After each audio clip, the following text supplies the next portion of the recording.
വിളമ്പുന്നത്.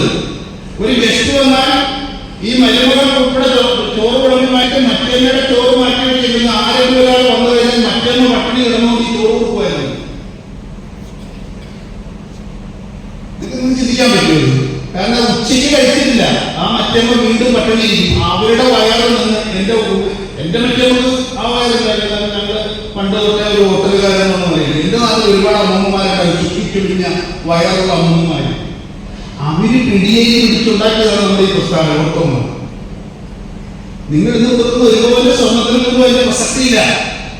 നിങ്ങൾക്ക് ഒരുപോലെ ഉണ്ടെങ്കിൽ ബാക്കി 9 തോനോ 80 തോനോ നമ്മുടെ വീട്ടിലിരിക്കും. നമ്മൾ ഒരു പിടിയായി ഒരു അമ്മ മാറ്റി വെക്കണമെങ്കിൽ ആ വീട്ടിൽ കഞ്ഞി വിളമ്പുന്ന അമ്മ പട്ടിണിക്ക് തയ്യാറായിട്ട് ഗുരുവിന് വേണ്ടിയിട്ട് ആ ഒരു പിടി അരി മാറ്റി വെച്ച് ആ പിടിയരിയിൽ നിന്നുണ്ടാക്കിയ പ്രസ്ഥാനമാണ് ശ്രദ്ധിക്കുകയോ നിങ്ങൾ മറന്നു പോകണം. അതുകൊണ്ടാണ് നമുക്കിത് പട്ടിണിയില്ലാത്തത്. ആ അമ്മ അനുഭവിച്ച ത്യാഗം അമ്മയെന്ന് പറഞ്ഞ നിസ്സാരമല്ലേ. നിങ്ങൾക്ക് എന്റെ രഹസ്യങ്ങൾ ഉയർന്നിരിക്കുന്നത് അമ്മ എന്ന് പറഞ്ഞാൽ 2 അക്ഷരത്തിൽ എല്ലാം അടങ്ങിയിട്ടുള്ളത്. നമ്മളിവിടെ നിൽക്കുന്ന മണ്ണിന്റെ പ്രത്യേകത ഈ നമ്മുടെ ഈശ്വരാരാധന ക്രമം തുടങ്ങിയത് തന്നെ ഇവിടെ നമ്മൾ ഏറ്റവും വലിയ ദേവനായിട്ട് നമ്മൾ മഹാദേവനെയാണ് അല്ലേ. മഹാദേവന്റെ സങ്കല്പം എന്താണ്? അർദ്ധനാരീശ്വര സങ്കല്പമാണ്. അർദ്ധനാരീശ്വര സങ്കല്പം എന്ന് പറഞ്ഞാൽ എന്താണ്? പകുതി സ്ത്രീയല്ലേ. ഇതിന്റെ അപ്പുറത്തെ ലിംഗസമത്വം എന്ത് കൊടുക്കാനാണ്? ഈ ലോകത്ത് ഇതിന്റെ ഭാരതം നൽകിയ ലിംഗസമത്വം നമ്മുടെ ഭഗവാൻ തെരഞ്ഞെടുത്ത ആധ്യാത്മിക സങ്കല്പമായിട്ട് തെരഞ്ഞെടുത്തത് ആരെയായിരുന്നു? ഗുരുദേവൻ തെരഞ്ഞെടുത്തത് ഈ ഭഗവാനെ. 888 ഒരു കൈലാസരി ഒരു ശിവലിംഗം ഉണ്ടാക്കിയിട്ട് നമുക്കറിയാലോ. ഇപ്പൊ നാഗപുരത്ത് അപ്പൻ ഇവിടെ ഇരിപ്പുണ്ട്, ഇനി അങ്ങോട്ട് മാറി തിരുനക്കരപ്പൻ ഇരിപ്പുണ്ട്, അതിന്റെ അപ്പുറത്തോട്ട് മാറി ഏറ്റുമാനൂരപ്പൻ ഇരിപ്പുണ്ട്. ഇവിടെ എല്ലാം ഇരിക്കുന്ന അപ്പന്മാർക്ക് പോലെ പ്രത്യേകത. ഈ അപ്പൻ ഉൾപ്പെടെയുള്ള അപ്പനി എന്താ പ്രത്യേകത? ഈ ഇരിക്കുന്ന അപ്പനെ ഉൾപ്പെടെ പ്രതിഷ്ഠിച്ചത് ഒരു കൈലാസരിയെ കൊണ്ട് ഒരു ലിംഗം കൊത്തി ഉണ്ടാക്കിയിട്ട് അതിന്റെ ആ കൈലാസരിയെ കൊടുത്ത എല്ലാ പ്രതിഷ്ഠാകർമ്മത്തിന്റെ മുന്നോടിയായിട്ടുള്ള സർവ്വതും ചെയ്തിട്ടുണ്ട്. ഒരു നല്ല മൊന്തയില് ഇവിടെ എങ്ങനെയാണ് പറയുന്നത്? മുന്തെന്നാണ് പറയുന്നത്. അല്ല, കലശമാടുന്ന ആ ഒരു വസ്തു ഞങ്ങളുടെ ചരിത്ര ഭാഷയാണ് ഞാൻ പറയുന്നത്. അതിനകത്ത് കലശമാടിയിട്ട് തന്ത്രി എന്ന് പറയുന്ന ആൾ, തന്നെ പ്രതിഷ്ഠിക്കാൻ വരുന്ന ആൾ വന്ന് അദ്ദേഹത്തിന്റെ വലത് കരം ഹൃദയത്തോട് ചേർത്ത് പിടിച്ചുകൊണ്ട് ഇടത് കരം ഈ ലിംഗത്തിന്റെ പുറത്ത് വെച്ചുകൊണ്ട് ആ കലശമാടിക്കൊണ്ടാണ് പ്രാണപ്രതിഷ്ഠ നടത്തുന്നത് അല്ലെ. അങ്ങനെയാണ് ഈ ക്ഷേത്രങ്ങളൊക്കെ പ്രതിഷ്ഠിക്കുന്നത്.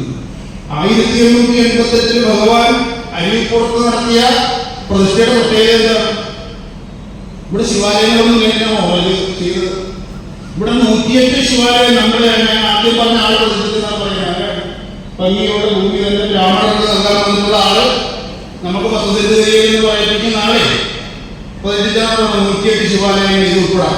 ഈ തിരുനക്കരയും അപ്പുറത്ത് കാണുന്ന ഇവിടെ തന്നെ പ്രശസ്തമായിട്ടുള്ള ഏറ്റുമാനൂർ ക്ഷേത്രം ഉൾപ്പെടെയുള്ള ശിവാലയങ്ങൾ അദ്ദേഹം പ്രതിഷ്ഠിച്ചാൽ പറയുന്നത് വൈക്കത്ത് ഉൾപ്പെടെയുള്ള കാര്യം.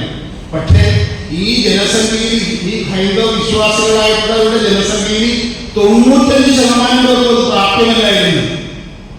ഈ മറക്കുടയെ പിടിച്ചു വരുന്ന സമൂഹത്തിന്റെ ഒരു 1.5% മാത്രം വരുന്ന ആളുകൾക്ക് വേണ്ടിയിട്ടാണ് ഈ പ്രതിഷ്ഠ മുഴുവൻ നടത്തിയിരിക്കുന്നത്. അവരുടെ മുമ്പില് 40 അടി അങ്ങോട്ട് മാറിക്കൊണ്ട് പൂഹോയ് പൂഹോയ് പൂഹോയ് എന്ന് ഒച്ചവെച്ച് പോകുമ്പോ പട്ടിയെ പോലെ പട്ടി പോലും ഓടത്തില്ല, അതിനും വേഗത്തിൽ പോയി ഓടി ഒളിച്ച് ദൃഷ്ടിയിൽപ്പെട്ടാലും ദോഷമുള്ളവരായിട്ടുള്ളവരുടെ പിന്തുണക്കാരാണ് നമ്മൾ. ആ നമുക്ക് വേണ്ടിയിട്ട് ഒരു ശില്പിയുടെയും പിൻബലമില്ലാതെ അരിപ്പുറത്ത് 1888 ഭഗവാൻ പ്രതിഷ്ഠ നടത്തി. ആ പ്രതിഷ്ഠ നടത്തിയതിന്റെ പേരാണ് നമ്മുടെ ഇന്ത്യയുടെ സ്വാതന്ത്ര്യം നമ്മൾ ആദ്യം ആഘോഷിക്കുന്നത്. ഇന്ത്യയുടെ സ്വാതന്ത്ര്യം കിട്ടിയത് 1947 നമുക്കറിയാം. പക്ഷേ നരന് അശുദ്ധ വസ്തു എന്ന പോലും ധരയിൽ നടപ്പത് തിന്നലാണ് പോലും. നരകം ഇവിടാനാണ് പറഞ്ഞത്. സ്വർഗവും നരകം ഇവിടെയായിരുന്നു. നമ്മുടെ അപ്പൂപ്പന്മാരൊക്കെ ഈ ഇടി മുഴുവൻ മേടിച്ചത് ഈ ക്ഷേത്രത്തെ കയറിയതല്ല, ക്ഷേത്രം ഇരിക്കുന്ന പൊതുവഴിയിലൂടെ സഞ്ചരിക്കുന്ന കാരണത്തെ തൊഴിൽ മേടിച്ചവരുടെ പിന്മുറക്കാരാണ് ഞാനുള്ളത്. അതൊന്നും പോകണം. അപ്പൊ തന്നെ മെഡിക്കലായിട്ട് ലോകത്തുള്ള മുഴുവൻ അമ്പലത്തെ വെർച്വൽ നിന്നുകൊണ്ട് പ്രസാദവും മേടിച്ച് നല്ല ക്രിക്കറ്റ് കളിക്കാരൊക്കെ വരുന്നില്ലേ. ജാതി പോയത് പറഞ്ഞുകൊണ്ടിരുന്നു. നിങ്ങളുടെ മകളുടെ തൊട്ടടുത്തുള്ള അന്തോണിയുടെ വീട്ടിൽ പെണ്ണ് കാണാൻ പറ്റില്ല. ഒരു നായയുടെ വീട്ടിൽ നിന്ന് പെണ്ണ് കാണാൻ പറ്റുമോ? നിങ്ങൾക്കൊന്ന് പോയി ചോദിക്കാമോ? ഈ പൊളിറ്റീഷ്യന്മാരെ മുഴുവൻ ഇവിടെ വർഗീയ കലാപം ഉണ്ടായി കഴിയുമ്പോൾ ഗുരുവിന്റെ ഫോട്ടോയും ഒക്കെ പിടിച്ചിട്ട് വരും എല്ലാം തിരിച്ചറിയാട്ടോ. എന്നിട്ട് മതേതരത്തിന്റെ കല്യാണം പൊട്ടിച്ച് നാട്ടുകാരെ അറിയിക്കാനാണ് ഈ ഗുരുവിനെ വെച്ചിട്ട് ഈ പാർട്ടിക്കാരെല്ലാം കടപ്പുപോയി വല്ല പറയാനായിട്ട് വരും. കോൺഗ്രസ്സുകാരനും കമ്മ്യൂണിസ്റ്റുകാരനും ബിജെപിക്കാരനും എല്ലാം പറയായിട്ട് വന്നിട്ട് പിന്നെ ഗുരുവാണ് ഗുരു, ലോകത്തിന്റെ മരുന്നാണ്, മന്ത്രമാണ്, ഗുരുവിന്റെ തത്വമാണ് ഇവിടെ വിജയിപ്പിക്കേണ്ടത്, പറയേണ്ടത്, പ്രവർത്തിക്കേണ്ടത്, പഠിപ്പിക്കേണ്ടതെന്നൊക്കെ പറയുന്നത് ഈ വൃത്തികെട്ടവന്മാർക്ക് വൃത്തികെട്ടവന്മാർ ചതിവന്മാരാണ്. ഇവന്മാർക്ക് ഗുരുവിന്റെ ഏതെങ്കിലും ഒരു പാഠ്യപദ്ധതി ഉൾപ്പെടുത്താനായിട്ട് ദുഷ്ടന്മാരെ ശ്രമിച്ചിട്ടുണ്ട്. അതിനെ ചിന്തിച്ചാൽ ഇവര് മലയാളത്തെ പറഞ്ഞ് നമ്മുടെ വീട്ടിൽ വരുമ്പോഴേ നിങ്ങൾ ചിന്തിക്കേണ്ടത് ഈ ഗുരുവിന്റെ ഒരു തത്വദർശനം പാഠ്യപദ്ധതിയിൽ ഉൾപ്പെടുത്താൻ ഇന്നും തയ്യാറായിട്ടുണ്ടോ? ഉണ്ടോ? ഇവരെന്താ ചെയ്തത്? കള്ളത്തരങ്ങൾ കൂലി എഴുത്തുകാരെ കൊണ്ടുകൂടി എഴുതിച്ച് കള്ളത്തരങ്ങൾ. എന്താണ് ഈ ജനാധിപത്യം വന്നിട്ട് സുരേഷ് സാർ പറഞ്ഞല്ലോ, SNDP യോഗം രൂപീകൃതമായ 7 വർഷമാണ്. 1903 ഞാൻ പറഞ്ഞത് നമ്മളുടെ ഈ പരിപാടി കൊണ്ട് നമുക്ക് എന്തെങ്കിലും ഗുണം വേണ്ടേ? വേണോ? ഒരു തിരിച്ചറിവുള്ള ആൾ വേണം. അറിവും തിരിച്ചറിവും രണ്ടും രണ്ടാണല്ലേ. ആ തിരിച്ചറിവുള്ള ആളുകളായിട്ട് ഇവിടുന്ന് പോകുമ്പോഴാണ് പണ്ട് ചോദിച്ചില്ലേ, പോയി വരുമ്പോൾ എന്തുകൊണ്ട് വരും കൊണ്ടിയല്ലേ വീഡിയോ അല്ലേ? പ്രസംഗം കൊണ്ട് രക്ഷപ്പെടാനാണെങ്കിൽ നമുക്ക് പണ്ട് രക്ഷപ്പെടുന്ന ആളുകളല്ലേ. എന്നേലും ഗംഭീരന്മാരായിട്ടുള്ള പ്രാസംഗികന്മാരാണ് ഇവിടെ ഉള്ളത് അല്ലെ. പ്രസംഗം കൊണ്ട് കയ്യെടുത്ത രോമം ഈ മുടിയൊക്കെ ഫ്രൈറ്റ് ചെയ്ത് നിൽക്കുന്ന പോലെ പെണ്ണുങ്ങളും ആളുകളൊക്കെ മുന്നോട്ട് കൊടുത്താൽ ഈ കൈയ്യടിച്ചിരിക്കുന്നു. കക്ഷത്തിൽ കൂടെ രോമം എഴുതിയിട്ട് കൈയ്യടിപ്പിക്കാൻ പറ്റുന്നില്ല. വല്ല പ്രയോജനം ഉണ്ടായ ഒന്നുമില്ല. അപ്പൊ നമ്മൾ തിരിച്ചറിവുള്ള ആളുകളാണ്. അപ്പൊ ഞാൻ പറഞ്ഞത് ജാതി പോയിട്ടില്ല എന്നുള്ളത് നമുക്ക് തിരിച്ചറിവ് വേണം. എന്താണ്? സഹോദരനും നമ്മളുടെ ഒരു കാര്യങ്ങളുണ്ട്. എന്താണ്? നമ്മൾ സമാധി ആചരിക്കുന്ന ആളുകളാണ്. സമാധി ജീവിതത്തിലകത്തെ സഹോദരികൾ പറയുകയാണ്, ഭരതഭൂമിയെ എന്നാണ് അദ്ദേഹം എഴുതിയിരിക്കുന്നത്. ഭരതഭൂമിയെ വിഴുങ്ങും ജാതിയോട് അടലിനായി ഭഗവാൻ അണിനിരത്തിയ വലിയ സേനകൾ. ആ വലിയ സേന ആരാണ്? നമ്മളാണ്. വലിയ സേനകൾ പടനായകൻ പോയി വിഷമിക്കുന്നല്ലോ പരമ സദ്ഗുരു. നമ്മുടെ പടനായകൻ ആരായിരുന്നു? ഗുരുവാണ്. ഗുരു നമ്മൾ അണിനിരത്തിയതിനാണ്. 888 തുടങ്ങിയ പടയാണ്. എന്താണ്? ജാതിഭേദം, മതദ്വേഷം ഏതുമില്ലാതെ സർവരും സ്വതന്ത്രത്വേന വാഴുന്ന മാതൃകാസ്ഥാനമാണ് ഇത്. ഈ 137 കൊല്ലമായിട്ട് മാതൃകാസ്ഥാനമായോ? ആയോ? ആയിരം കൂടുതൽ മാണിക്കുണ്ടാവുമായിരുന്നു. അപ്പൊ നിങ്ങൾ മിടുക്കികളായിട്ടിരിക്കും. ഇത്രയും സൗന്ദര്യമുള്ള പെണ്ണുങ്ങൾ നമ്മുടെ കൂടെ ഇഷ്ടംപോലെ ഉണ്ട്. 1000 ലക്ഷക്കണക്കിന്. നമുക്ക് നമ്മളെ കുറിച്ച് വലിയ ബോധവും വിവരമൊന്നുമില്ല. നമ്മളിപ്പോഴും പോയി ബൂട്ടിപ്പാറയിൽ പോയി കോപ്പെടുത്തിട്ടിരിക്കും. നമ്മുടെ കൊലക്ക് കൊടുക്കുകയാണ്. നിങ്ങൾക്ക് നല്ല മിടുക്കികളാണ്. നമുക്കൊരു പാരമ്പര്യമില്ലേ? സ്വന്തമായിട്ടേ നമുക്കൊരു ആഗ്രഹമുണ്ട്. നമ്മളെല്ലാവർക്കും പേടിയാണെങ്കിൽ ആന എപ്പോഴും ആനപ്പാപ്പാനല്ലേ ശ്രദ്ധിക്കുന്നത്. ആനപ്പാപ്പാന്റെ കയ്യിൽ കമ്പുകഷ്ണം കൊടുത്തേക്കും. നിങ്ങൾ ശ്രദ്ധിച്ചില്ല? ആ വടി ഇങ്ങനെ മാറ്റുമ്പോൾ ആന കാലം മാറ്റും. പാപ്പാനല്ലേ വടി ഇങ്ങനെ മാറ്റിയാൽ മതി. ഉത്സവത്തിന് മുമ്പ് നോക്കും. അപ്പോ നമുക്ക് നമ്മളെ കുറിച്ചൊരു ആഗ്രഹവും വേണം. കാരണം നമ്മുടെ അത്രയും പതിവ്രതരായിട്ടുള്ള സ്ത്രീകൾ ഈ കേരളത്തിലില്ല. നമ്മുടെ ഭവനത്തിൽ നമ്മുടെ അപ്പനും അമ്മമ്മയും ജീവിക്കുന്ന കാലഘട്ടത്തിൽ നമ്മുടെ വീട്ടിൽ തെക്കിനികളൊന്നും ഇല്ലായിരുന്നു. തെക്കിനിയെന്ന് പറഞ്ഞാൽ അറിയാമോ? വീട്ടിൽ വേറെ ഗസ്റ്റ് വരുമ്പോഴേ അന്നത്തെ സമ്മതക്കാരുടെ അവിടെ കിടക്കാനാണ്. നമുക്കുണ്ടായ എല്ലാ സദ്യകളുടെ അഡ്രസ്സ് നമ്മൾ തന്നെയായിരുന്നു. നമ്മുടെ അച്ഛൻ്റെ അഡ്രസ്സാണ് നമുക്കുണ്ട്. ഇന്ന് പല ആളുകളും പറയുന്നത് അമ്മാവന്റെ യോഗമെന്നാണ് പറയുന്നത് അല്ലേ? നിങ്ങൾ നിങ്ങളുടെ കൂട്ടുകാരായിട്ടുള്ള ഇതരന്മാരായിട്ടുള്ള സംസാരിക്കുമ്പോഴേ അമ്മാവന്റെ യോഗം പറയുന്നു. പിന്നെ എങ്ങാണ്ട് നാട്ടിലുള്ള കേരളത്തിൽ മൂസതോ നമ്പൂതിരിയാണ് എൻ്റെ അപ്പനെന്ന് പറഞ്ഞ വലിയ ദേവം കൊടുത്ത് നൽകുക. അവിഹിതത്തിന്റെ വേറൊരു പേരാണ് ഇതെന്ന് പറഞ്ഞാൽ. എന്താണ്? പൊതുവായിട്ട് അറിയപ്പെടുന്നത് കല്യാണത്തെയാണ് നമ്മൾ അംഗീകരിക്കുന്നത് അല്ലേ? സംബന്ധം കൂടുക എന്ന് പറഞ്ഞു കഴിഞ്ഞാൽ അസംബന്ധത്തിന് അവർക്ക് സഹായിക്കും. നമ്മുടെ നാട്ടിൽ പറയുന്നത് എന്താണ്? വിവാഹിത ബന്ധത്തിൽ നമ്മൾ പറയുന്ന പേരിനാണ് പറയുന്ന പേര്. നാട്ടുകാരെല്ലാം പറയുന്നത് അസംബന്ധമാണ് അല്ലേ? അവര് ചെയ്തപ്പോ എന്തായാലും അവര് ചെയ്തപ്പോ സമ്മതം നല്ല കാര്യമാണ്. ഒരു വീട്ടിൽ 5 മക്കളുണ്ടെങ്കിൽ 5 തന്തമാരാണ് കൊള്ളണം. അപ്പം സുരേഷ് പറഞ്ഞില്ലേ, നമ്മളത് കുറ്റം പറയുന്നതല്ല. ആശങ്കരനോട് മഹത്വരാമൻ അദ്ദേഹം പറഞ്ഞു, ഈഴവ സ്ത്രീകള് പന്നി വെച്ച് പെരുകുന്ന പോലെ പൊരിക്കുക എന്നൊക്കെ പറഞ്ഞ അദ്ദേഹം പറഞ്ഞത്. ആളുകൾ പറഞ്ഞത് പന്നി പെറ്റ് കഴിക്കുന്ന പോലെ വലിയ ഒറ്റ തന്തയെന്നാണ് പറഞ്ഞത്. മനസ്സിലായി? ഉണ്ടായ മക്കൾക്കെല്ലാം ഒരു തന്തയാണുള്ളത്. ഈ പറഞ്ഞ അദ്ദേഹത്തിന്റെ വലിയ മംഗളൂരിനാഥന്റെ അഡ്രസ് നോക്കിയപ്പോൾ അദ്ദേഹത്തിന് അമ്മാവിന്റെ പേരിലാണ് അദ്ദേഹത്തിന്റെ അഡ്രസ് ഉള്ളത്. എന്താണ്? ഈ സംബന്ധക്കാരൻ ഒരിക്കലും അച്ഛന്റെ കൈവാസം എടുത്തില്ല, ഒരിക്കൽ പോലും കൊച്ചിനെ എടുക്കത്തില്ല, കൊച്ചിന്റെ അച്ഛനാണെന്ന് ഇല്ലത്തിനെ കേട്ടിട്ടില്ല. കാര്യം ഇല്ലത്തിനും രീതിയുണ്ട്. നമുക്ക് തിരിച്ചറിവുള്ള ആളുകളാണ്. അതായത് നമ്മളൊക്കെ ഓർത്തിട്ട് ഏറ്റവും വലിയ ആളുകൾ നമ്പൂതിരിമാരാണല്ലോ ഓർത്തിരിക്കുന്നത്, അല്ലെ? നമ്പൂതിരികൾക്ക് ജാതിയുണ്ട്. ഏറ്റവും മെയിനായിട്ടുള്ള ആളുകൾ നമ്പൂതിരി വിഭാഗത്തിൽ ഏറ്റവും ശ്രേഷ്ഠനായിട്ട് അവർ കൽപ്പിക്കപ്പെടുന്ന ഭട്ടതിരിപ്പാടിനാണ്. ഏറ്റവും താഴ്ന്ന ആളാണ് നമ്പൂതിരി. നമ്പൂതിരിയുടെ വീട്ടിൽ പൗരോഹിത്യം കൊടുക്കുന്നത് നമ്പൂതിരിപ്പാടാണ്. നമ്പൂതിരിപ്പാടിന്റെ വീട്ടില് പൗരോഹിത്യം ഉള്ളത് ഭട്ടതിരിക്കാണ്. ഭട്ടതിരിയുടെ വീട്ടില് പൗരോഹിത്യം, അതായത് പുരോഹിതനായിട്ട് അവർ വിളിക്കപ്പെടുന്ന ഭട്ടതിരിപ്പാടിനെയാണ്. മനസ്സിലായോ? അങ്ങനെയാണ് അവിടുത്തെ ജാതി സഭ. ഈ നമ്പൂതിരിയുടെ പ്രത്യേകത, നമ്പൂതിരിയുടെ കുടുംബത്തിൽ ഒരാൾക്ക് മാത്രം കല്യാണം കഴിക്കാൻ പാടുള്ളൂ. അത് അപ്പം നമ്പൂതിരി എന്ന് പറയും. മൂത്തയാൾക്ക് അയാൾക്ക് മാത്രമാണ് വിവാഹം. അയാൾക്ക് 92 വയസ്സുണ്ടെങ്കിൽ നിയമപരമായിട്ട് ഒരു ഇല്ലത്തിന് കല്യാണം കഴിഞ്ഞ് 8, 9, 10 വയസ്സുള്ള ആളെ പെൺകുട്ടികളെ കല്യാണം കഴിക്കുന്നത്. പണ്ട് വീട്ടിൽ ഭട്ടതിരിപ്പാടിന്റെ ഒരു നോവലുണ്ട്, അടുക്കളയിൽ നിന്ന് അരങ്ങെടുക്കുന്നത്. നമ്മൾ വായിച്ചു കഴിഞ്ഞാൽ നമുക്ക് നമ്പൂതിരിമാർ അനുഭവിച്ച പീഡനങ്ങൾ അറിയാം. പിന്നെ ഒരു മനോഹരിക്കാൻ വീട്ടിൽ പടം വന്നിട്ടുണ്ട്, അല്ലേ? പരിണയം അറിയാൻ സാധിക്കും. ഒരു സ്മാർട്ട് വിചാരം നടത്തുന്നത് അറിയാമല്ലോ. കേരളത്തിന്റെ സത്യസന്ധമായ ചരിത്രമാണ് അതൊക്കെ. അപ്പോൾ ഒരാളെ വിവാഹം കഴിക്കുകയും ബാക്കിയുള്ള ആളുകൾ സമ്മതക്കാരാണ്. സമ്മതക്കാരെന്ന് പറഞ്ഞാൽ ഇവിടുത്തെ ഭൂമി മുഴുവൻ രാജസം, ബ്രഹ്മസം, ദേവസം 3 ആൾക്കാര്. ആൾക്കൊക്കെയാണ് രാജാവിനും ബ്രാഹ്മണനും ദേവസ്വത്തിനും വേണ്ടി. ഇപ്പൊ നമുക്കിവിടെ SNDP ഭൂമിയുണ്ട്. ഇവിടെ ഈ ഭൂമി എങ്ങനെ ഉണ്ടായാലും അറിയാവോ? ഞാൻ ആദ്യം പറഞ്ഞ പട്ടിണി കിടന്ന അമ്മമാരുടെ പിടിച്ചുണ്ടാക്കി അത് പണമാക്കി മേടിച്ചാലല്ല. പണ്ടേ ഇവിടെ പിന്നെ ഗവൺമെന്റ് കഴിഞ്ഞപ്പോൾ തിരുവിതാംകൂർ ദേവസ്വം ബോർഡ് രാജാവിന്റെ കീഴിലുള്ളതായിരുന്നു. അത് മാറിയിട്ട് ജനാധിപത്യം വന്നപ്പോൾ ദേവസ്വം ബോർഡാക്കി. ദേവസ്വം ബോർഡായി കഴിയുമ്പോൾ ആദ്യത്തെ ദേവസ്വം ബോർഡായിട്ടുള്ള ഇലക്ഷൻ നടന്നായിരുന്നു. ഇലക്ഷൻ നടന്ന മത്സരിച്ചായിരിക്കാന്ന് അറിയാവോ? 1 മംഗളൂരിനാണ് ദേവസ്വം ബോർഡ് പ്രസിഡന്റാകാൻ. 2 കേരള വകുപ്പിലെ പത്രാധിപരായിരുന്ന പത്രാധിപർ കെ സുകുമാരൻ. ഈ 2 പേരാണ് മത്സരിക്കുന്നത്. ഈ സോഷ്യലിസം മുഴുവൻ പറയുമെങ്കിലും ഈ 100 മുഴുവൻ ആളുകളും കൂടെ മംഗളൂരിനാണ് വോട്ട് ചെയ്ത് MLA. നമ്മുടെ ഈഴവരായിട്ടുള്ള കുറച്ച് ദ്രോഹികളുണ്ടല്ലോ, ഇവന്മാര് പാർട്ടികളുടെ കാലത്ത് അവരും മറ്റേ വോട്ട് ചെയ്തു. ആര് തോറ്റുപോയി? കേരള വകുപ്പിലെ പത്രാധിപർ കെ സുകുമാരൻ തോറ്റുപോയി. അങ്ങേര് ദേവസ്വം ബോർഡിന്റെ പ്രസിഡന്റായി. അതുകൊണ്ടായിക്കോടെ പോകാനാണ്.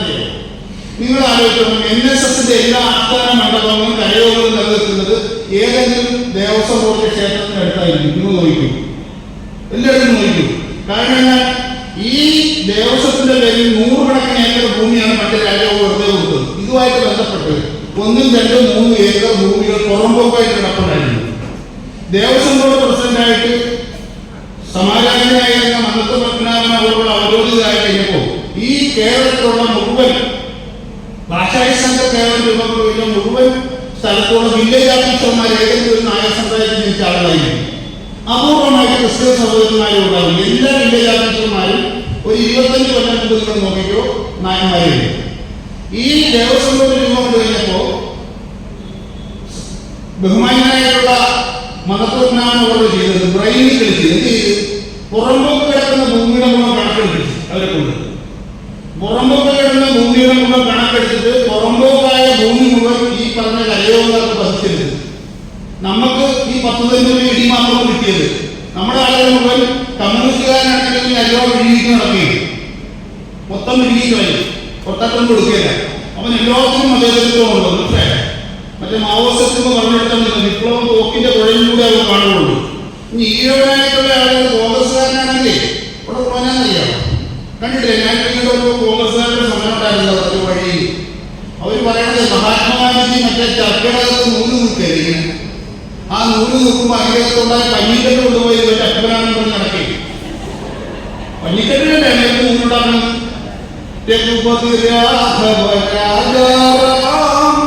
ഈ റാമാണ് കൊണ്ടുപോയി പഞ്ഞിക്കെട്ടന്റെ അപ്പനാണ് കൊടുക്കുന്നു നടക്കി. ഈ BJP-ക്കാരായിട്ട് അവസ്ഥ അറിയാമോ? നരേന്ദ്രമോദി ഇപ്പൊ പൊങ്ങിയിരിക്കുന്ന താമരയുടെ കത്തലിരിക്കുന്നത്. ഇവന്റെ അപ്പന്റെ പൊക്കളിലേക്കാണ് താമരയുടെ പള്ളി പോയെന്ന് പറഞ്ഞാൽ പറയുന്നത്. മനസ്സിലായി? ഈ കോഴിനൊക്കെ മനസ്സിലാക്കണേ. കേരളത്തിലെ ഏറ്റവും വലിയ ജനാധിപത്യ പാർട്ടി എന്ന് അവകാശപ്പെടുന്ന കോൺഗ്രസ് ആണ്. വന്നു 32 MLA-മാരുണ്ടായിരുന്ന കോൺഗ്രസ് പ്രസ്ഥാനത്തിലെ തെരഞ്ഞെടുപ്പൊക്കെ ഭർത്താവുദ്യോഗം വഹിക്കുന്ന ആളുകൾ കോൺഗ്രസ്സുകാരുണ്ടാവുന്ന എന്ന് വിളിച്ചത് പറഞ്ഞു. ശശികുമാർ എന്ന് പറഞ്ഞ ഒരാളിങ്ങനെ പറഞ്ഞു 32 MLA-മാരുണ്ടായിട്ട് കെ ബാബു എന്ന് പറഞ്ഞ ഒരു MLA മാത്രമായിട്ട് കോൺഗ്രസ് അവശേഷിച്ചു. പുറത്തോണം ഒരേ ഒരു MLA ജനസംഖ്യാനുപാതികമായിട്ട് ഇവരെന്ത് ചെയ്യണം? ഇവര് മതേതരത്വം മുഴുവൻ നമ്മുടെ നഗരത്തിലാണ് ഒഴിക്കുന്നത്. കാര്യം എന്താണ്? ഈഴവർക്ക് ഭൂരിപക്ഷമുള്ള ഒരു മേഖല വരുമ്പോൾ നിങ്ങളുടെ പഞ്ചായത്ത് തൊട്ട് പാർലമെന്റ് വരെയുള്ള MLA-മാരെ എണ്ണോട്ട് നോക്കൂ. ജനാധിപത്യം വന്നാൽ നമുക്ക് നാശകൂടാനായിരിക്കും. കാര്യം എന്താണ്? അവർ പറയുന്നത് ഒരു ജാതി വരുമ്പോഴും ഒരു ദൈവമല്ലേ നിങ്ങളുടെ മുന്നിൽ പറയണത്. അപ്പൊ അതിന് അർത്ഥമില്ല. അവരുടെ ഗുരുവല്ല. ഒരു ജാതി ഒരു മതം ഒരു ദൈവമല്ലേ നിങ്ങളുടെ മുന്നിൽ നിങ്ങൾ പറഞ്ഞാൽ ശരിയാണ്. നമ്മൾ ആലോചിക്കുന്നത് ഈഴവർക്ക് ഭൂരിപക്ഷമുള്ള ഒരു മണ്ഡലം വന്നു കഴിഞ്ഞാൽ മതേതരത്വം ഇവിടെ വരും. എന്താ കാര്യം? ഈഴവന്റെ 100 വോട്ടുണ്ടെങ്കിൽ അതിനകത്ത് 65% വോട്ട് LDF-ന്റെ വോട്ടായിരിക്കും, കമ്മ്യൂണിസ്റ്റ് പാർട്ടി ആയിരിക്കും. അവന്റെ സ്വന്തം തന്ത എന്നാലും ഇവർക്കറിയാം അത് ചിഹ്നത്തിൽ ചെയ്തോളൂ. ഒരു 20% കോൺഗ്രസിനെ ചെയ്യുള്ളൂ. തോറ്റാലും ജയിച്ചാലും അവൻ കൈപ്പറ്റിയിട്ടേ ചെയ്യുള്ളൂ. ഒരു 15% ഇന്നത്തെ കണക്ക് വരുമ്പോൾ അവൻ BJP-കാരനായിരിക്കും. ആരും ജയിച്ചില്ല. പക്ഷെ എന്റെ വോട്ട് താമരക്ക് തന്നെ ആരും ജയിക്കും. ഈ മതേതരത്വം എന്ന് പറഞ്ഞ മയക്കുടി കൊണ്ടുവന്ന് വെക്കും. കാര്യമാണ് തോമസ് എന്ന് പറഞ്ഞ പ്രത്യേകിച്ച് ജാതി പറയേണ്ട വല്ല കാര്യമില്ല. ഇപ്പൊ ഈ ഇരിക്കുന്ന ആരെങ്കിലും എലീന എന്ന് പേരുള്ള പെണ്ണുണ്ടായില്ല? എലീന ഉണ്ടാ? നമുക്ക് ഷീബ എന്തൊക്കെയാണ് പേരുള്ളത്? ഗീത. ഈ പേര് കേൾക്കുമ്പോൾ അറിയാം മറ്റേ സാധനം ലത, പാഠം 3 ലത പാടി ലതയാണ് നമുക്കുള്ളത്. ഈ വന്നിട്ടേ എലീന നിൽക്കുമ്പോ ഈ പള്ളിയിൽ പോയി കൃത്യമായിട്ട് ഉപകാരിക്കുന്ന ആളുകൾ അവിടെ നിന്നിട്ട് നമ്മുടെ പേരേക്ക് നോക്കി വോട്ട് ചെയ്യാൻ അച്ഛൻ പറഞ്ഞിട്ട് വിട്ടിട്ടാണ് വന്നിരിക്കുന്നത്. SNDP പറഞ്ഞു കഴിഞ്ഞാൽ അപ്പൊ തന്നെ ശാഖായോഗത്തിൽ സെക്രട്ടറി പ്രസിഡന്റ് കൂടെ കമ്മിറ്റിയാണ്. കാര്യം എന്താ? ഇലക്ഷൻ വരുമ്പോഴേ നമ്മുടെ ശാഖായോഗത്തിൽ പ്രസിഡന്റ് സെക്രട്ടറി തീരുമാനിക്കുന്ന ഈഴവമായിട്ടല്ല, തൊട്ടപ്പുറത്ത് പാർട്ടി ഓഫീസ് കൂടി തീരുമാനിക്കുന്നത്. പറഞ്ഞു മറ്റേ ശാഖയിൽ 930 ഇലക്ഷനാണ്. സെക്രട്ടറി ആയിട്ട് കമ്മ്യൂണിസ്റ്റുകാരൻ ഞങ്ങളുടെ തന്നെ വേണം. അപ്പോൾ കോൺഗ്രസ്സുകാരൻ പ്രസിഡന്റ് ഞങ്ങളുടെ ആളായിരിക്കുന്നു. അപ്പൊ പ്രസിഡന്റ് അവരെടുത്ത് സെക്രട്ടറി ഇവരെടുത്ത് പിന്നെ BJP-കാർക്ക് കൊടുത്ത് എല്ലാവരും കൊടുത്ത് കഴിയുമ്പോൾ ഇവർ ഇന്ന് വരെ ഉദ്യോഗത്തിൽ വരാത്ത കുറെ ആളുകളായിട്ടും പ്രസിഡന്റായിട്ട് വന്നിരിക്കും. എന്താണെന്നറിയോ?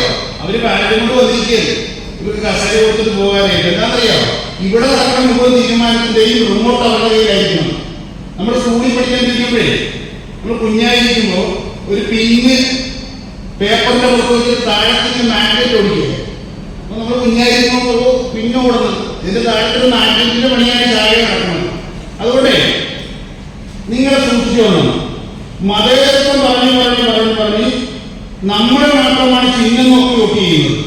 മറ്റുള്ളവരെല്ലാം ജാതി നോക്കി വോട്ട് ചെയ്യുന്നതുകൊണ്ട് ഞാനൊരു കാര്യം ചെയ്തില്ലേ, ഈ മതേതര പാർട്ടികൾ എന്റെ പ്രസംഗങ്ങൾക്ക് അടിയൊന്നും നാളെ പറയും വന്നോട്ടെ എന്ന് നന്നായിട്ട് തന്നെ പറയുന്നത്.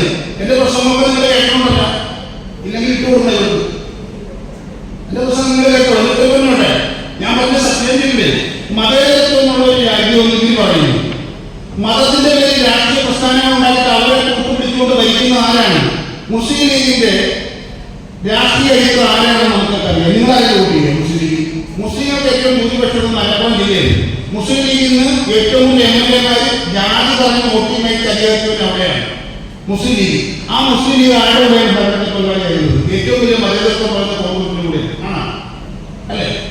കേരള കോൺഗ്രസ് ഉണ്ട്. ഈ കേരള കോൺഗ്രസിന്റെ രാഷ്ട്രീയ ഐക്യം ആരാണ്? ഇതിനകത്ത് ലീഗവനാണ്. കേരള കോൺഗ്രസ് എന്ന് പറഞ്ഞാൽ യഥാർത്ഥത്തിൽ ക്രിസ്ത്യാനികൾക്ക് വേണ്ടിയിട്ടുണ്ടാക്കിയിട്ടുള്ള പാർട്ടിയാണ്. അവരെ ഞാൻ കുറ്റം പറയുന്നില്ല. നമ്മള് ക്രിസ്ത്യൻ സഹോദരന്മാർക്ക് വേണ്ടി ഉണ്ടാക്കിയിട്ടുള്ളതാണത്. എന്തിനാണ് കേരള കോൺഗ്രസ് ഉണ്ടാക്കിയതെന്ന് അറിയാമോ? ചരിത്രമൊക്കെ അറിഞ്ഞിരുന്നോ? ഇപ്പൊ എല്ലാവരും ഇപ്പൊ നമ്മുടെ ആരാധന ജനസംഘടന ചെറിയ കൂടെ രോഗം നടക്കുന്നില്ല. മൊത്തം കാശ് കൊടുത്തിട്ടുള്ള വെള്ളപ്പള്ളിയാണ്. കേട്ടില്ലേ? ഇവിടെ 10 കോടി 60 ലക്ഷം രൂപയുടെ കുഴപ്പം ഇവിടെ ഉണ്ടായി. ഈ കാശ് കൊണ്ടുപോയത് ജനസംഘടനയാണെന്ന് പറയുന്നത്. എന്റെ പൊന്നു സഹോദരന്മാരെ, ഞങ്ങൾക്ക് കേന്ദ്രക്കാർക്കറിയാം SNDP യോഗത്തിന് ഇതുപോലത്തെ ജനസംഘടന നിങ്ങളെ എവിടെയും ഭരണകാലം വരെ കിട്ടാനില്ല. അദ്ദേഹത്തിന് നമുക്കിപ്പോ മനസ്സിലാക്കില്ല. കാര്യം എന്താണെന്നറിയോ? ശങ്കർ സാർ മരണപ്പെട്ട് കഴിഞ്ഞാൽ ഒരു മഹാനായ ആചാരം നടക്കുന്നു. പണ്ട് ശങ്കർസാറിന്റെ കഴുത്തെ കൊണ്ട് കരിമുറി കൊടുത്ത ആളുകളാണുള്ളത്. ശങ്കർസാറിന്റെ തെറ്റി ഞാൻ പറഞ്ഞതാണ്. യോഗസഭയുടെ പ്രത്യേകത പറഞ്ഞതാണ്. SNDP യോഗത്തെ നമ്മുടെ വൈദ്യുതി SNDP യോഗത്തോടെ എന്ത് തീരുമാനം മേടിക്കുന്നു നിങ്ങൾ പറഞ്ഞു. ഇവർ പറയുന്നത് കോടിക്കണക്കിന് രൂപ കൈക്കൂലി മേടിക്കുന്ന അഴിമതി ഏത് നമുക്ക് എത്ര സ്കൂളുണ്ടല്ലേ നമുക്ക് ജോലി തരുന്നുണ്ടോ എന്നാണ് ചോദിക്കുന്നത്. ഇതിനും മാത്രം ജോലി തരാൻ കോട്ടയത്ത് എത്ര SNDPക്കാർക്ക് സ്കൂളുണ്ട് നിങ്ങൾ പറഞ്ഞു. എവിടെ ഇരിക്കണം നമുക്ക്? എന്താ കാര്യം? ഇവിടെ മതങ്ങളുടെ രാഷ്ട്രീയ പ്രസ്ഥാനം ഉണ്ടാക്കിയിട്ടേ അവര് മന്ത്രിയായിട്ട് അവര് സിംഹഭാവം എടുത്തു വരുന്ന പട്ടയമേള നടത്തുകയാണ്. പട്ടയമേള ഈ കുറെ കാലങ്ങളായിട്ട് LDF വെച്ചാലും UDF വെച്ച് കഴിഞ്ഞാൽ റവന്യൂ വകുപ്പ് കൈകാര്യം ചെയ്യുന്ന കേരള കോൺഗ്രസ്സായിരുന്നു. ഈ കേരള കോൺഗ്രസ് മല മുഴുവൻ കൈകാരി കഴിയുമ്പോൾ കുരിശുകളുടെ നാട്ടോടെ കുരിശു നാട്ടി മല കൈകാരി കഴിയുമ്പോൾ അത് പതിച്ചു കൊടുക്കാനാണ് പട്ടയമേള നടത്തുന്നത്. പട്ടയമേള നടത്തുമ്പോൾ 10 ഏക്കർ ഓർഡർ കൊടുക്കുമ്പോൾ ഒരു ഗതിയിലുള്ള ഈയോട് 10 സെന്റ് കൊടുക്കും. 10 ഏക്കർ കിട്ടിയ ആളായാലും മുണ്ടില്ല. ഈ 10 സെന്റുകാരൻ കിട്ടിയ ഈയോടിനകത്ത് കച്ചവടം നടക്കും. ഇങ്ങനെ എനിക്ക് പട്ടയമേള നടത്തിട്ട് 10 സെന്റ് കിട്ടിയെന്ന് പറഞ്ഞു. 10 സെന്റ് കൊടുത്തതിനാണ് വയ്യാവോ. നമ്മള് ഡെയിലിന്റെ 100 കഴിക്കുമ്പോ താഴെ നിന്ന് പൂച്ച കറിയില്ല. അപ്പൊ തിന്നിട്ട് മുള്ള കൊടുക്കല്ലേ. ഒന്നുകൂടെ ഉറപ്പ് വരുത്തും ഈ മുള്ളയിൽ ഇച്ചിരി മാംസം ഉണ്ടാകുന്ന നോക്കിയിട്ടാണ് കൊടുക്കണം. എന്നാലും അതും പൂച്ചക്ക് കൊടുക്കുകയാണ്. പൂച്ചക്ക് മുള്ള കൊടുക്കാത്ത പോലെയാണ് ഈ കേരള കൊടുക്കാൻ നമുക്ക് 10 സെന്റ് തന്നെ അല്ലേ.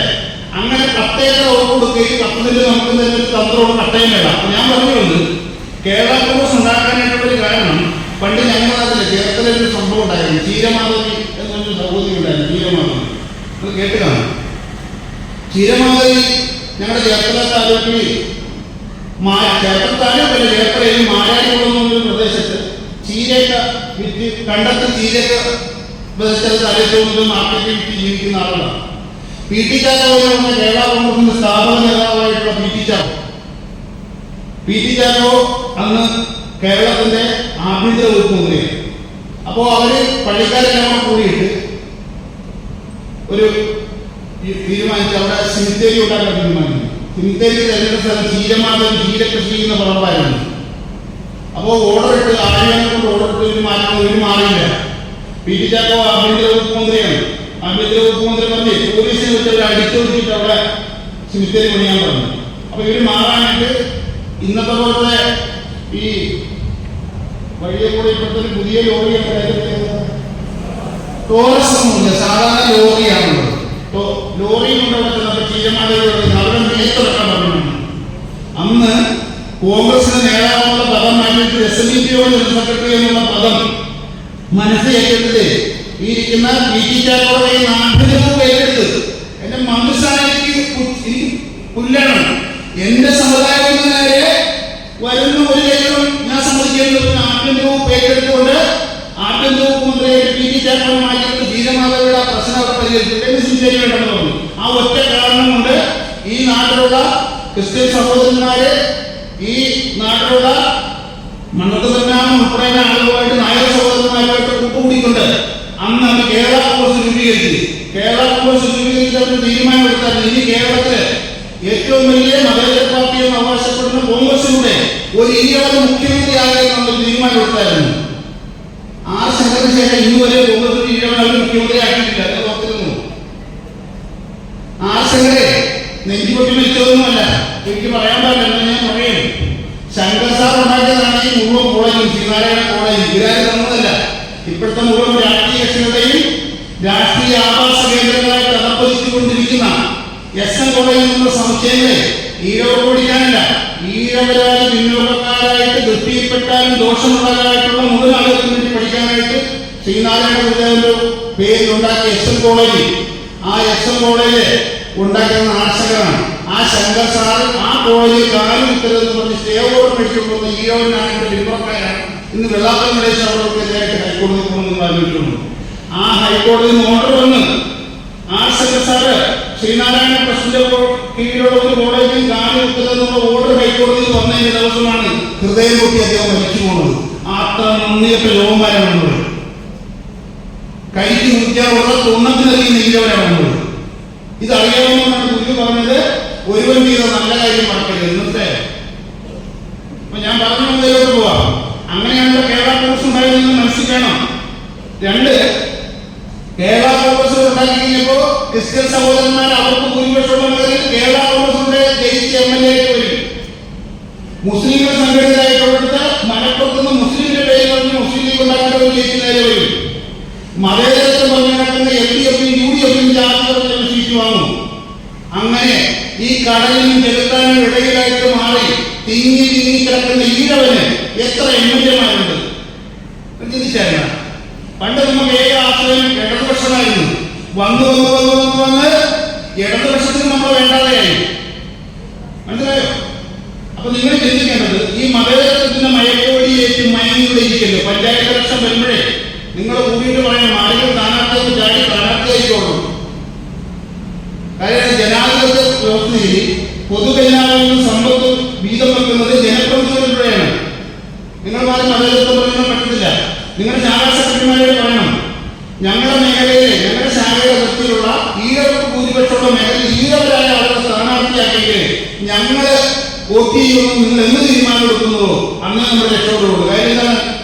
നമ്മുടെ ഉത്താരണം വേണ്ട ഇപ്പോഴത്തെ ആവശ്യവും ചിലപ്പോൾ നമ്മളെ പറഞ്ഞ് പറ്റിക്കുന്നതാണ്. നിസ്സാരപ്പെട്ട രണ്ട് കാര്യങ്ങൾ നിങ്ങൾ മനസ്സിലാക്കേണ്ടത്. ഏറ്റവും കൂടുതൽ CPM-കാർ അല്ലെങ്കിൽ ഇടതുപക്ഷം നമ്മളിപ്പോ CPM എന്ന കോൺഗ്രസ് എന്ന BJP ആരെയും കുത്തകയൊന്നുമല്ല. ജനാധിപത്യ ക്രമത്തിലെ ജനങ്ങൾ വോട്ട് ചെയ്യണമൊക്കെ അധികാരമുണ്ട്. അല്ലാതെ പിണറായി വിജയന്റെയോ കോൺഗ്രസ് കേസുദാരന്റെയോ BJP കേസുദാരന്റെ അല്ലെങ്കിൽ ജനാധിപത്യ രാജ്യത്ത് നമ്മളിതെല്ലാം ചർച്ച ചെയ്യണം. നമുക്കിതൊക്കെ ഐക്യത അവതരിപ്പിക്കുമ്പോൾ നമ്മൾ പേടിക്കാൻ നമ്മൾ പേടിച്ചു. നിങ്ങൾ ആലോചിക്കേണ്ടത് CPM-കാർ നമ്മളിപ്പോഴത്തെ ഭൂരിപക്ഷ ആളുകൾ CPM-ന്റെ ആളുകൾ ആ പ്രസ്ഥാനങ്ങൾ നിലനിർത്തുന്നത്. കാര്യം എന്താണ്? നമ്മളത് ചതിക്കാൻ നിൽക്കരുത്. ആ പ്രസ്ഥാനത്തിലൂടെയാണ് നമ്മുടെ ആളുകൾക്ക് ഒരുപാട് മന്ത്രിമാരും MLA-മാരും MP-മാരും പഞ്ചായത്ത് പ്രസിഡന്റുമാരും മുനിസിപ്പൽ ചെയർമാൻമാരൊക്കെ പ്രസ്ഥാനമാണ്. ഒരു കാലഘട്ടം വരെ നമ്മളോട് നീതി കാണിച്ചിരുന്നു. ഇന്ന് അവരോട് നീതി കാണിക്കുന്നില്ല. എന്താണ് അതിന്റെ നയ സമീപനങ്ങളിൽ മാറ്റം വരുന്നത്? നയ സമീപനങ്ങൾ എടുക്കുന്ന ആളുകളായിട്ട് ഈ ഊരിട്ടോക്കണം അവിടെ കയറിയിട്ടുണ്ട്. ഈ നമ്മളെ കൊണ്ട് വിളക്കെത്തിച്ച് പ്രാർത്ഥിപ്പിക്കാനുണ്ടല്ല. ഭംഗിയോടെ മുമ്പിൽ നിന്ന് ബ്രാഹ്മണർക്ക് നോക്കുവാൻ ഭാഗവനായി സംബന്ധിച്ച രാമരാമ മഹന്മാത്തിന്റെ ആളുകൾ അവിടെ കയറിയിട്ടുണ്ട്. സ്ഥാനാർത്ഥി നിന്നാൻ വരുമ്പോഴേ നമ്മുടെ സമുദായത്തിലൂടെ തമിഴ്നാട്ടിലെ സ്ഥാനാർത്ഥിയാകുമ്പോൾ അപ്പൊ തന്നെ അപ്പുറത്തെ ഗോപാലന്റെ ചേട്ടൻ സ്ഥാനാർത്ഥിയാകണം. തങ്കപ്പനേക്കാൾ കൂടുതൽ അർഹത ഗോപാലൻ ചേട്ടനുള്ളതാണ്. അപ്പൊ ഗോപാലൻ ചേട്ടൻ നോക്കുമ്പോൾ ശരിയാണില്ല. തങ്കപ്പനെയും പാർട്ടി പ്രവർത്തിക്കുന്ന ആളുകൾ എന്തിനാണെന്നറിയാവും.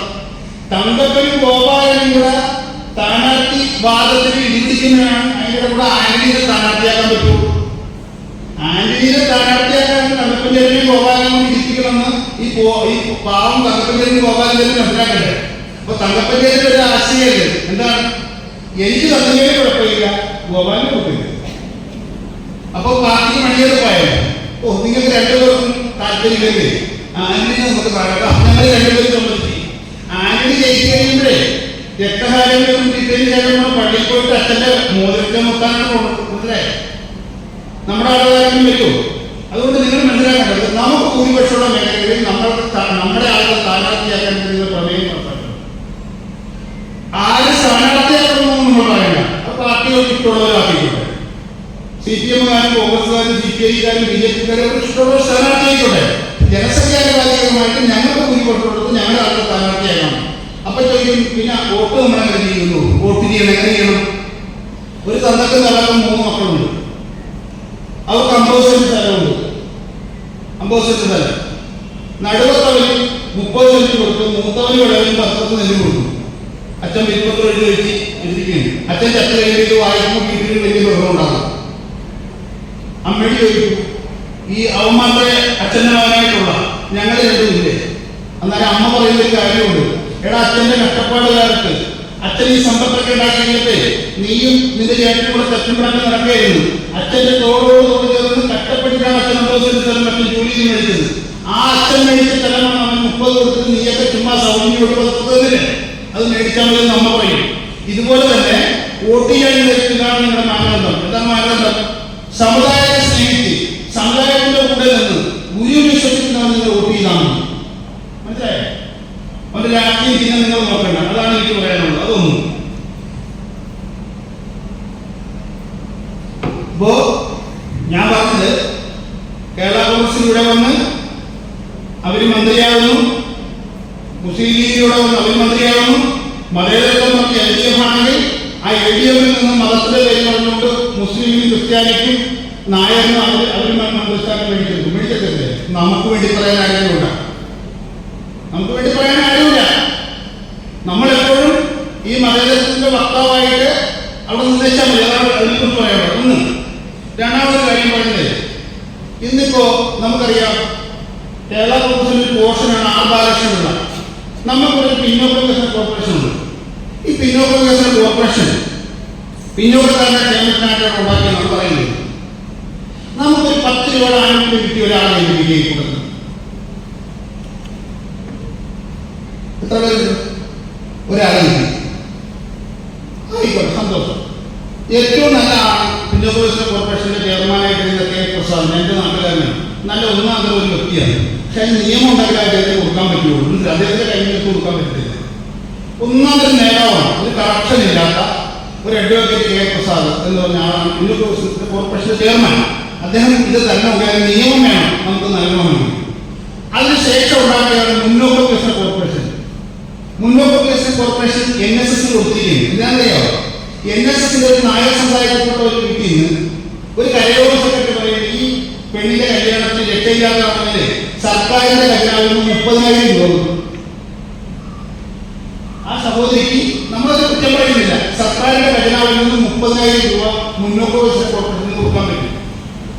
ഈ വിദ്യാർത്ഥികൾക്ക് നമുക്ക് ലെൻസർ ഗ്രാൻഡ് കിട്ടത്തില്ല. ലെൻസർ ഗ്രാൻഡ് നമുക്ക് OBC ഗ്രാൻഡ് 950 രൂപ കിട്ടുമ്പോൾ മുന്നോക്കക്കാരൻ പിന്നോക്കം പറഞ്ഞ് എഴുതി തൊട്ട് സാമ്പത്തികമായിട്ട് പിന്നോക്കം എഴുതി കഴിഞ്ഞാൽ 3,050 രൂപ കിട്ടും. മുന്നോക്ക വികസന കോർപ്പറേഷനിൽ കത്ത് കൊടുത്താൽ മതി. നിങ്ങൾ സ്കൂളിൽ ചെല്ലുമ്പോൾ നമ്മുടെ ആളുകളെ എന്തെങ്കിലും കൊടുക്കുമ്പോൾ ഞാൻ വീടും പറയും, എന്താണ് നിങ്ങൾ പറയുന്നത്? സാമ്പത്തികമായി നിർധനരായ ഒരു കുട്ടി ഒരിക്കലും പറയരുത്. ആരും നിർധനരല്ല.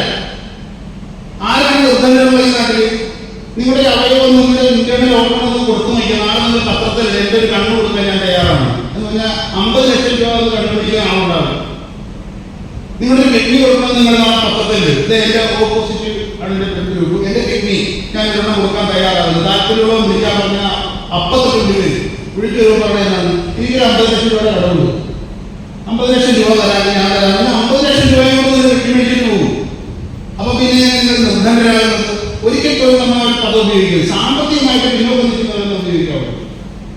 സാമ്പത്തികമായി പിന്നോക്കം നിൽക്കുന്ന വിദ്യാർത്ഥികൾക്കുള്ള ധനസഹായം ഒരു അന്തസ്സുണ്ട്. നമ്മുടെ ആളുകൾ എന്തെങ്കിലും കൊടുത്ത് 250 ഫോട്ടോയിൽ കൊടുത്ത് ഒരു ബോക്സ് കൊടുക്കണമെങ്കിൽ ഒരു ഫോട്ടോഗ്രാഫർ കൊണ്ടുവന്ന് എടുത്തിട്ട് ഫോട്ടോ ഇട്ട് നാളെ ഫേസ്ബുക്കിലേക്ക് കൊല്ലുകയാണ്. എന്താണ് നിർദ്ധനരായ കുട്ടികൾക്ക് അങ്ങനെ പറയുകയും ചെയ്യുന്നത്. അതാണ് പറയുന്നത്. അപ്പൊ ഞാൻ പറഞ്ഞത് മുന്നോക്ക വികസന കോർപ്പറേഷൻ ഉണ്ടാക്കിയിട്ട് അവർ ആനുകൂല്യങ്ങൾ കൊണ്ടുപോകുന്നു. ഇതിന്റെ അറിയുന്നത് ഈ CPM എന്ന് പറഞ്ഞാൽ നമ്മുടെ രാഷ്ട്രീയ പ്രസ്ഥാനത്തിന്റെ നേതാക്കന്മാർ 10-25 കൊല്ലക്കാരാണ് ആർ ബാലകൃഷ്ണനുടെയും മകനായ KV ഗണേഷ് കുമാറുമായിട്ട് പോരടിച്ചത്. പത്രങ്ങളെല്ലാം വായിക്കുന്ന ഇപ്പൊ ആർ ബാലകൃഷ്ണന്റെ മകനെ ഉള്ളതിക്കും CPM ഭാഗമാണ് അല്ലേ? ശരിയാതെ ഞാൻ പറഞ്ഞത്. അപ്പൊ ആശയമായിട്ട് കിട്ടാൻ പറ്റും. ഒരു MLA മാത്രമുള്ള മന്ത്രിയായി എന്താ കൊടുത്ത്? അപ്പൊ രാഷ്ട്രീയത്തിന് ഭരണമാണ് വേണ്ടത്, അല്ല ആദർശമൊന്നുമില്ല. ആദർശമൊന്നും എടുക്കാൻ പറ്റില്ല. KM മാണിയുടെ മകനുമായിട്ട് ബന്ധപ്പെട്ടുകൊണ്ട് KM മാണി കാശ് മേടിക്കുന്നത് തിരുവനന്തപുരം മുഴുവൻ സെക്രട്ടേറിയറ്റ് മുഴുവൻ വളഞ്ഞ് അപ്പീട്ട് തോപ്പിച്ച് അവിടെ മുഴുവൻ അന്ന് കോർപ്പറേഷൻകാരി പലരും രാജിവെച്ച് പോയി പറഞ്ഞു. കാര്യം എന്തറിയാവോ?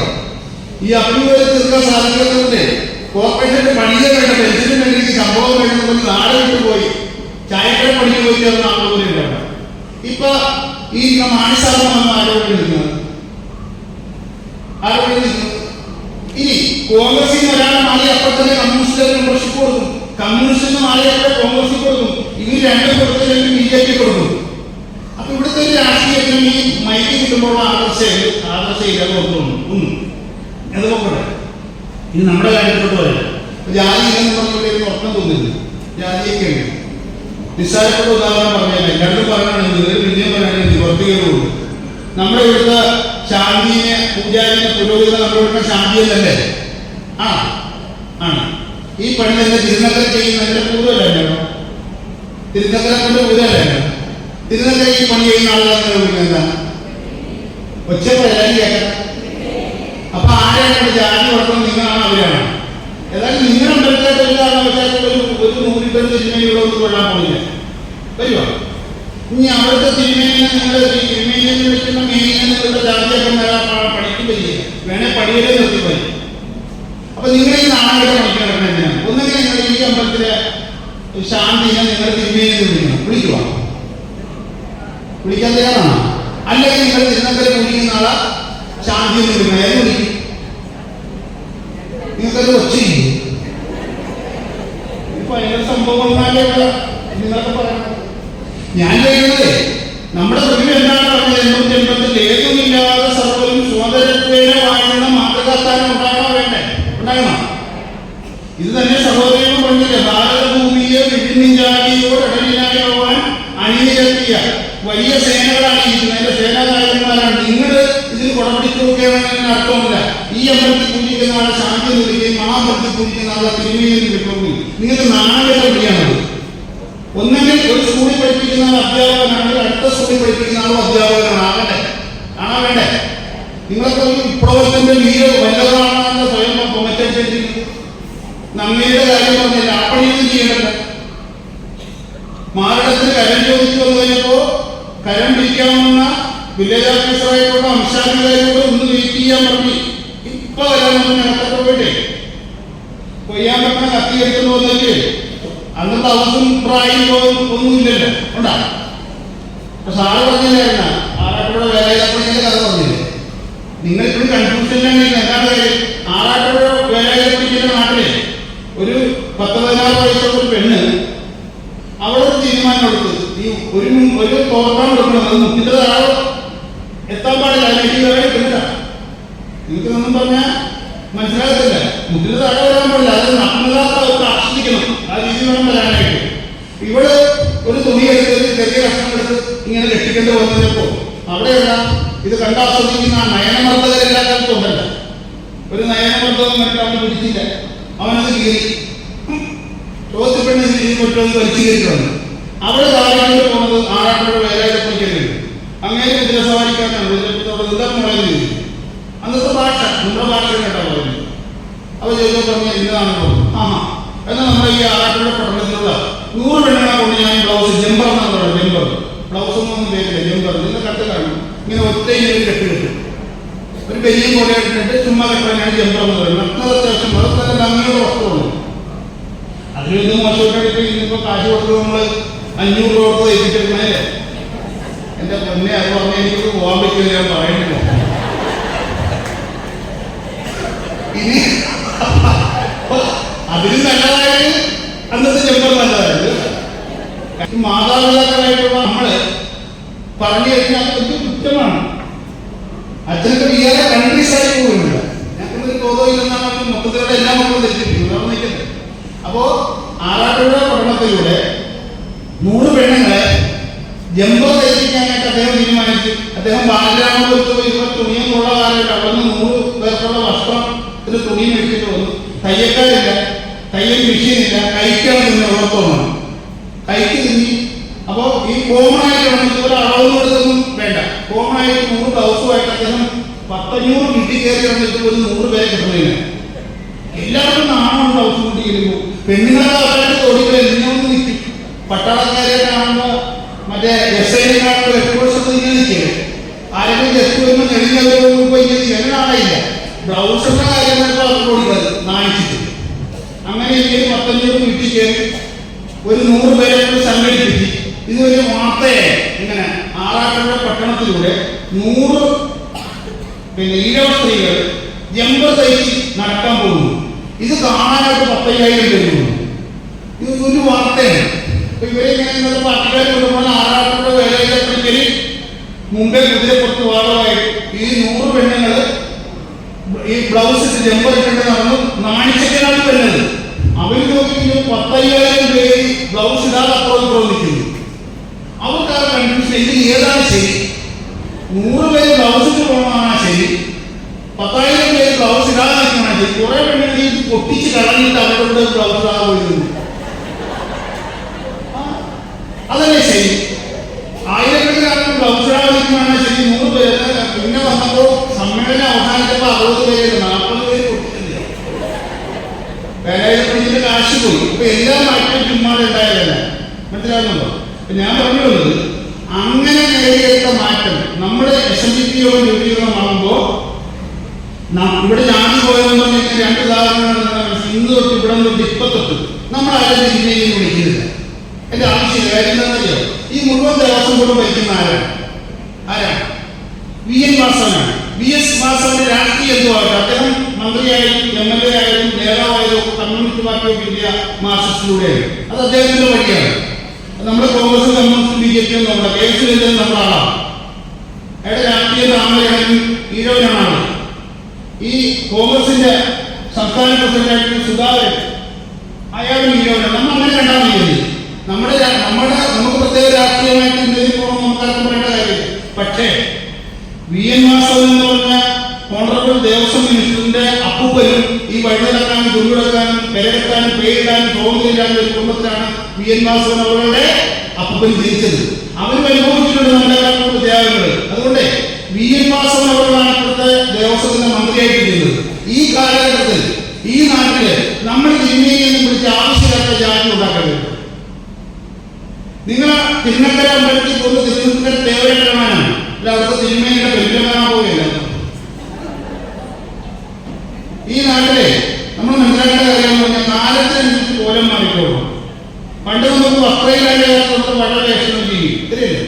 അപ്പൊ ആചാരങ്ങൾ മാറ്റേണ്ടതാണ്, അനുഷ്ഠാനമാണ് മാറ്റേണ്ടത്.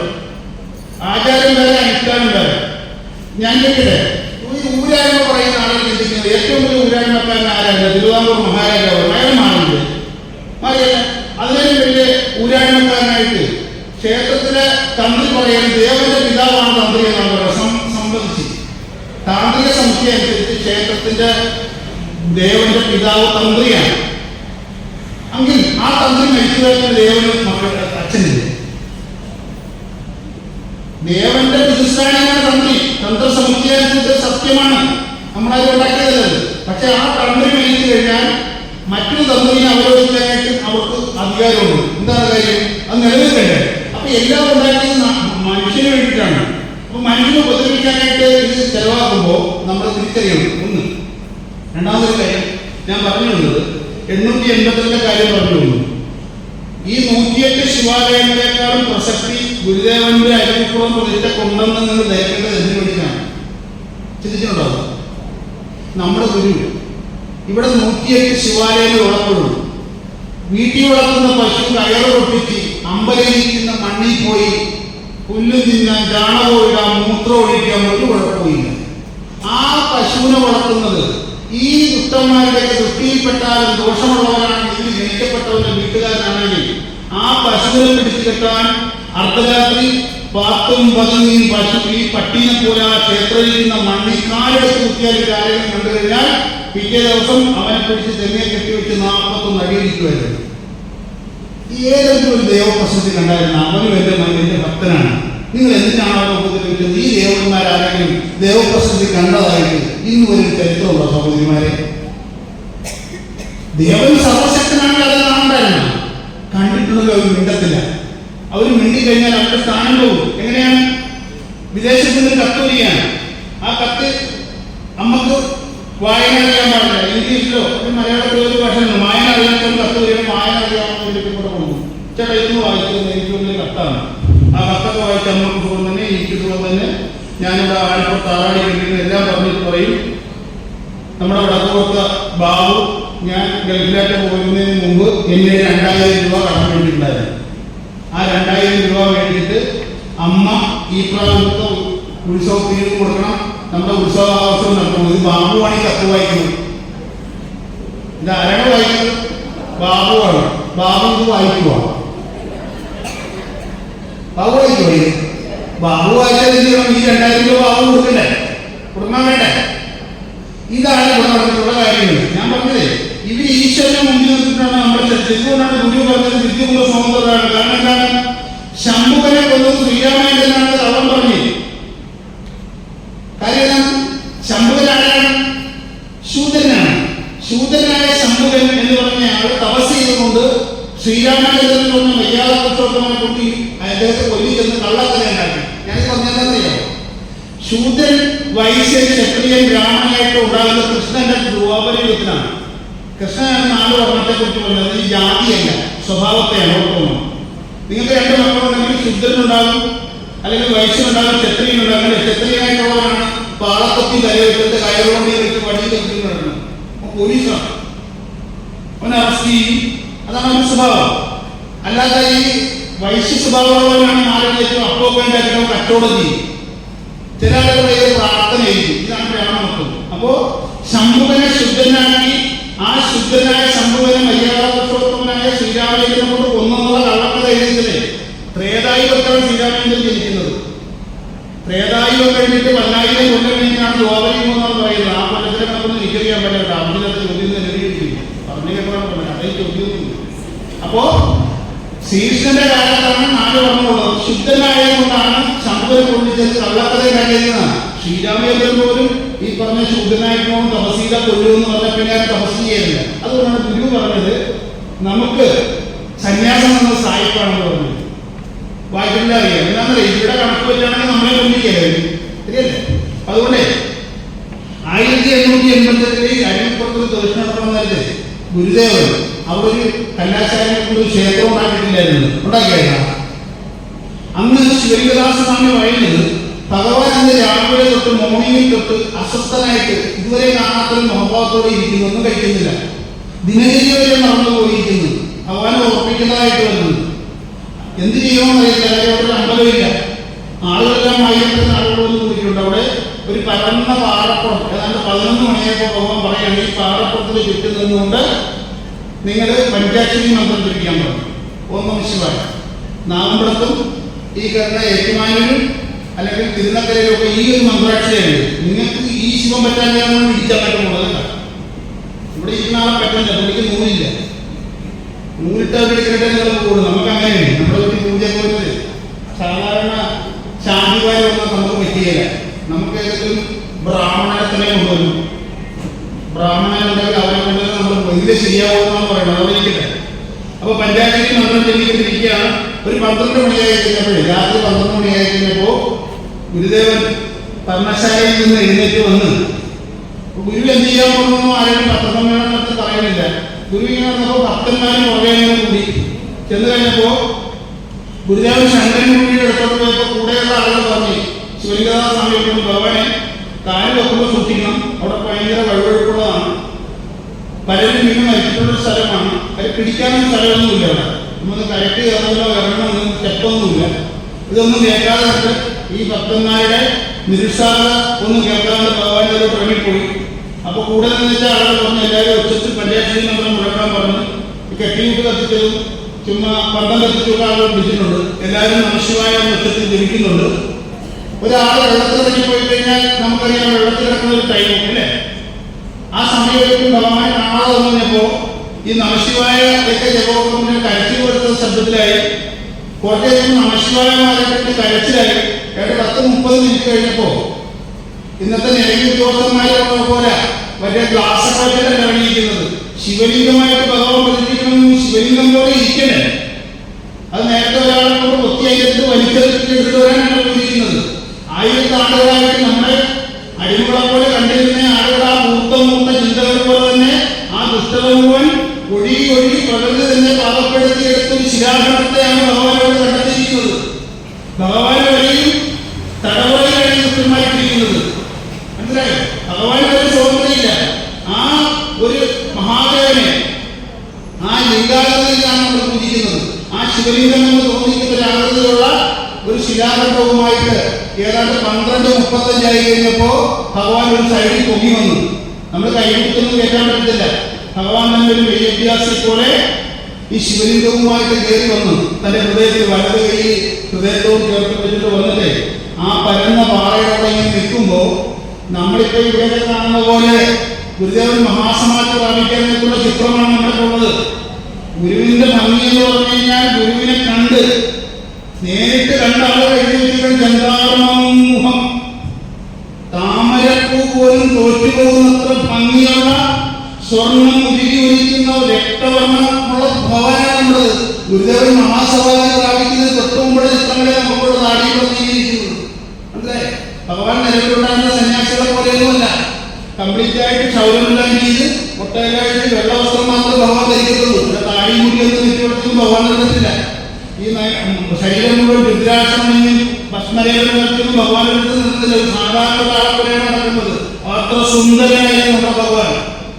ആ മിടുമിടുങ്ങനായിരുന്ന ഭഗവാൻ ആ ശിലാഖണ്ഡവും വേണ്ടി ആ പരന്ന വാഴയുടെ സൈഡിൽ ഇരിക്കുമ്പോൾ സ്വർണത്തിന്റെ കളറിലെ സൂര്യബിംബം ഈ അസ്തമിക്കുന്നതിന് മുമ്പുള്ള പ്രഭയോടുകൂടെ ആ ചൈതന്യവത്തായിട്ട് ഒരു പ്രാവശ്യം പോലും ഭഗവാന്റെ മുഖത്ത് നോക്കാൻ ഞങ്ങളെ താങ്ങുന്നില്ലായിരുന്നു. അത്ര പവറാണ്. ആ നിൽപ്പ് 12:35 തൊട്ട് 3 മണി വരെ നിന്നവിടെ നിന്നിട്ട് ആ സമയം നോക്കുമ്പോൾ ഭഗവാന്റെ കണ്ണിൽ നിന്നും കണ്ണിൽ നിന്ന് അലവാരായിട്ട് ഒഴുകുന്നുണ്ടായിരുന്നു. ആർക്കും